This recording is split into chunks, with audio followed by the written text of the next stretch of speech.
Well, hello. Oh, excuse me, hello.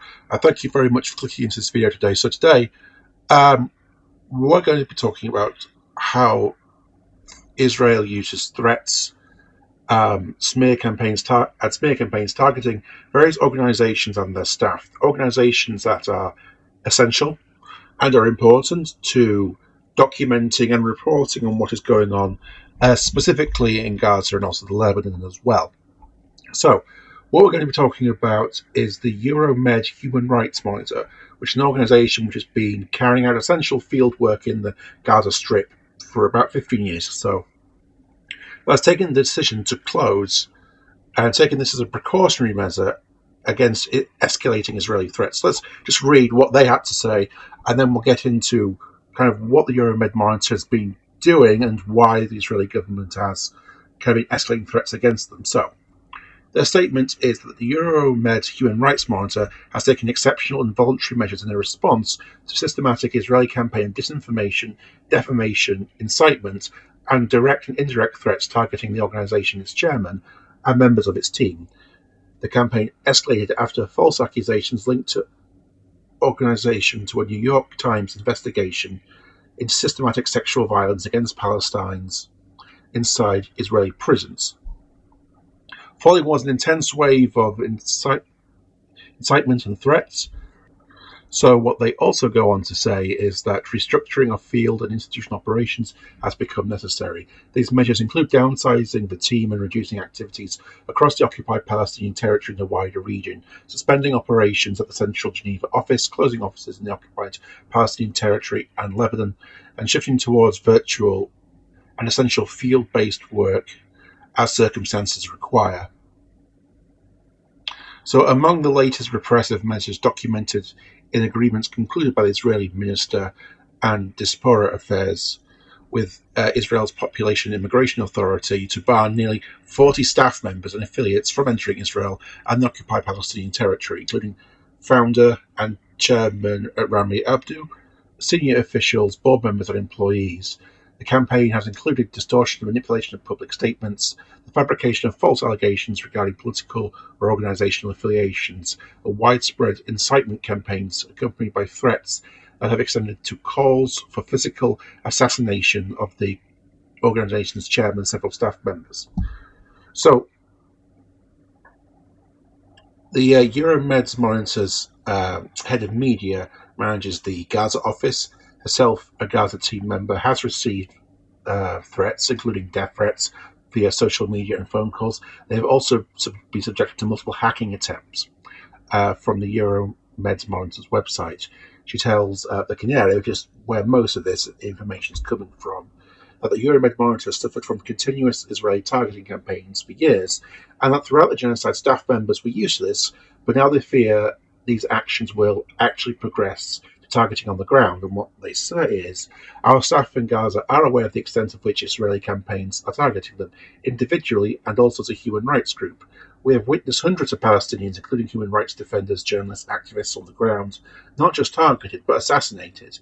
And attempts at assassinations have occurred multiple times. They come after these individuals if they get they come after these individuals if they get injured for the first time. They come after them and bomb them again, so they can make sure they're completely silenced. We know this is something Israel does here in Gaza, and this is why we took the decision to close our office, our physical space in Gaza. This was a decision to protect our staff, so they're now scattered and not in a central place that can be bombed. Now, the reason why there's been an escalation in the threats directed against this particular NGO is that the Human Rights NGO released a report titled Another Genocide Behind Walls. This detailed widespread, systematic and institutionalized sexual violence and torture inside Israeli detention facilities. It also says that sexual violence is designed to violate the dignity of Palestinian detainees and is used as a strategy of psychological warfare. Then, on the 11th of May, an op-ed by Pulitzer Prize-winning columnist Nicholas Kristof was published in the New York Times.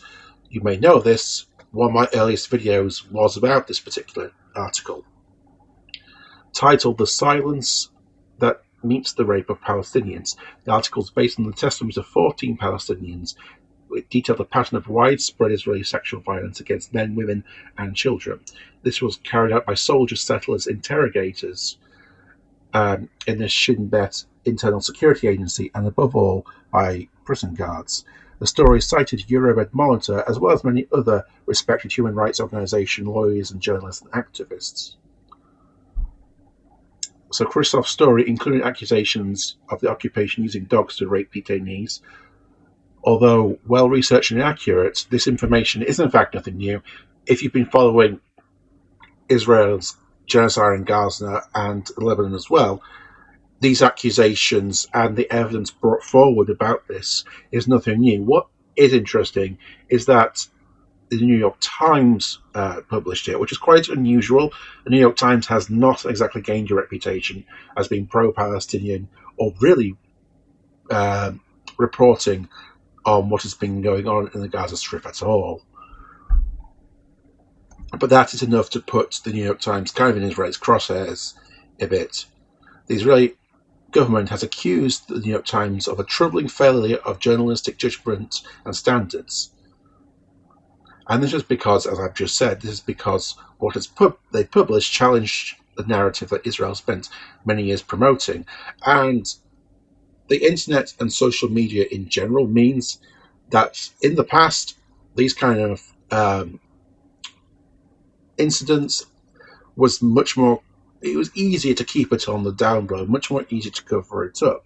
I often kind of see liberal Zionists and some people kind of saying, well, I used to kind of support Israel in the past, but now what they're doing has just escalated and gone, has just gone over the top.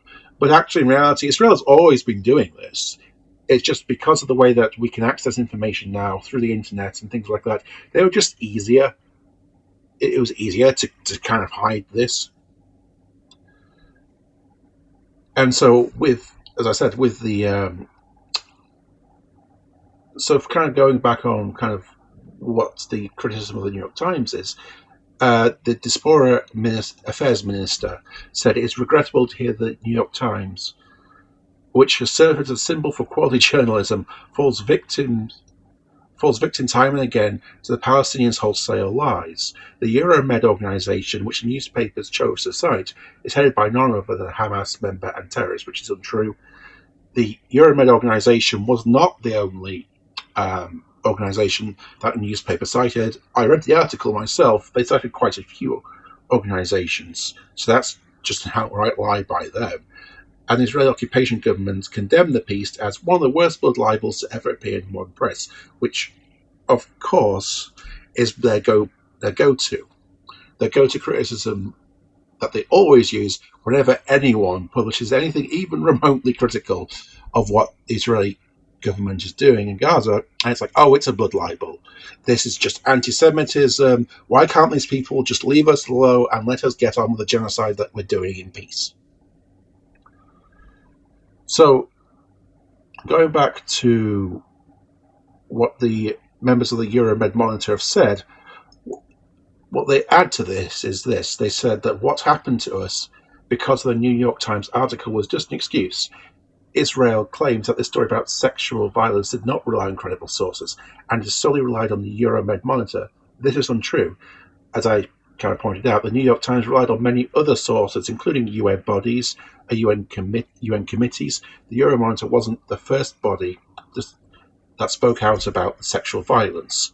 This is an Israeli systematic policy, where they try to persecute the source rather than investigate the claims. This was the easiest way for them to overlook the accusations against them, to just speak about the source that documented these testimonies, and now they are saying, we'll come after this source. So the Euromed Monitor's Lebanon office is now closed, and its operations in the central office in Geneva, as I said, has been suspended.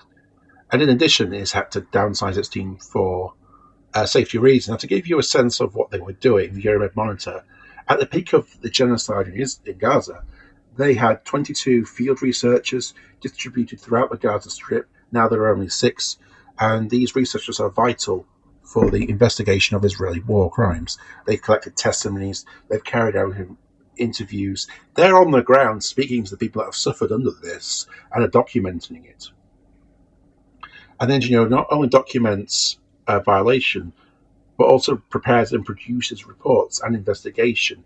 It also carries out advocacy work, in which it communicates and reaches out to people in power, people who make decisions.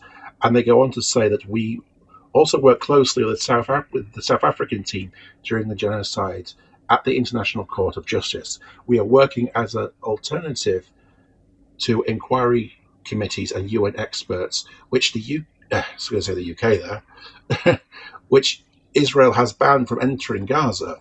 And that's one important thing to remember.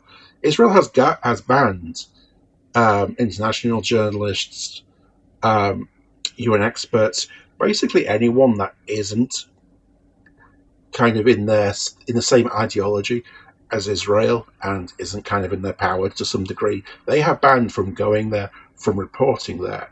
And it's in a desperate attempt to try and control the narrative, control the information, and ensuring that this information about what they're doing doesn't get out. And they then go on to say, this is why our role has become more important than ever during the genocide, because we are the connection point with these. This is why we are being targeted. So, the incitement campaign has not only targeted the Euromed's Monitor's office, but the organisation as a whole. The Occupation Authority has banned almost 40 of the organisation's members from entering Israel and the Palestinian occupied territory. And this applies to the founder and chairman, internationals, senior officials, board members, and Gaza employees. Now, Palestinians in Gaza already have a travel ban. The occupation does not allow them to enter Israel, the West Bank, or Jerusalem. The ban, of course, will affect thousands of the internationals. This includes Richard Falk, the former UN Special Rapporteur, who is now the chairman of the Euromed Monitor's Board of Trustees. There are also Palestinians originally from the West Bank who are also on this travel ban. But Hussein says they're not entirely clear how these people have been subjected to the travel ban, how it's going to work out for them. But despite the worrying threats against them, the Euromed Monitor's Gaza team are aware that their role is more important than ever, and the scale of the violations is massive. And yet Israel, as I said, continues to ban international journalists, experts, special rapporteurs, the UN Special Inquiry Committee, and international NGOs, all of whom would report on the Israeli occupation's violations objectively on the ground, have all been barred from entering. And as we've also seen with the information we've just laid out, they have also been ensuring that organisations, individuals who are there, their voice has been systematically kind of silenced. So, kind of summarising, kind of going back to where we're beginning, kind of going back to the beginning again. What these guys do and what these organisations do is important. They're really one of the few sources that are able to get this information out there into the world. And it's sickening that Israel, who deliberately target, make no mistake, they deliberately target journalists, anyone who was trying to get information out there to the wider world of what is going on, and deliberately target them. There's been a staggering amount of journalists that have been killed in Palestine, deliberately killed by the IDF, by the Israeli military.